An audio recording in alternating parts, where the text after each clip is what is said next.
ট্রেনে কাটা পড়ে মৃত্যু এবং রেল লাইন ঘিরে খুন, চাঁদাবাজি ও সন্ত্রাস কমাতে রেল লাইনের দুধারে দেয়াল তোলার পরামর্শ দিয়েছেন পরিবহন বিশেষজ্ঞরা। রেল পুলিশ বলছে, দেয়াল না হলে বস্তি বসবেই, সন্ত্রাসও বন্ধ হবে না। আর এজন্য রেলের উন্নয়নে অন্যান্য পরিবহন খাতের সমন্বিত পদক্ষেপ নেওয়ার পরামর্শ পরিবহন বিশেষজ্ঞদের।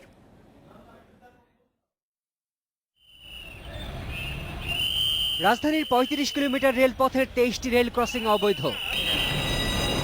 সারা দেশে অবৈধ রেল ক্রসিং এর সংখ্যা হাজারেরও বেশি। কখনো স্থানীয় সরকার মন্ত্রণালয়, কখনো আবার যোগাযোগ মন্ত্রণালয় লাইনের উপর দিয়ে রাস্তা তৈরি করে নিয়েছে। খিলগাঁওয়ে রেলের সুরক্ষা দেয়াল ভেঙে এলাকাবাসী নিজেরাই তৈরি করে নিয়েছে নিজেদের পথ।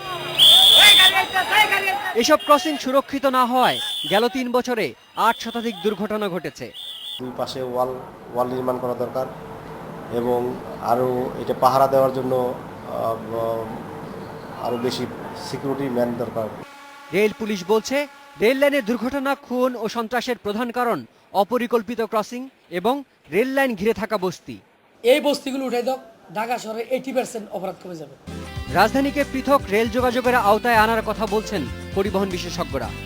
সড়ক কোনোভাবে রেলের সাথে সাংঘর্ষিক অবস্থায় থাকতে পারবে না, ফুল উপর দিয়ে চলে যাবে এবং এটা হলো সড়ক এবং রেলের মিলনস্থলে, এর বাইরে ওটা হলো করিডোর। এছাড়া বর্তমান রেলের অবকাঠামো ঠিক রেখে যদি দুর্ঘটনা ও সন্ত্রাস কমাতে হয়, তবে রেলপথের দুপাশে নিরাপত্তা বেষ্টনী তৈরি করা যেতে পারে।